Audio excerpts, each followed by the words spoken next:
Here's 5 things my husband is stressed about with becoming a first-time dad. Number 1, my golf rounds per week. I heard those are going to go dramatically down. Not looking forward to that. The only thing that should be going down is my handicap.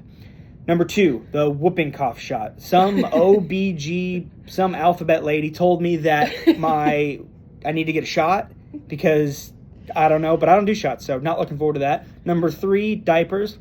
That goes without saying.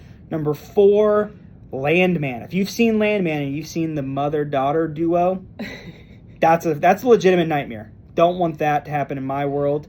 Number 5, labor. I have heard that is very tough for men. Okay.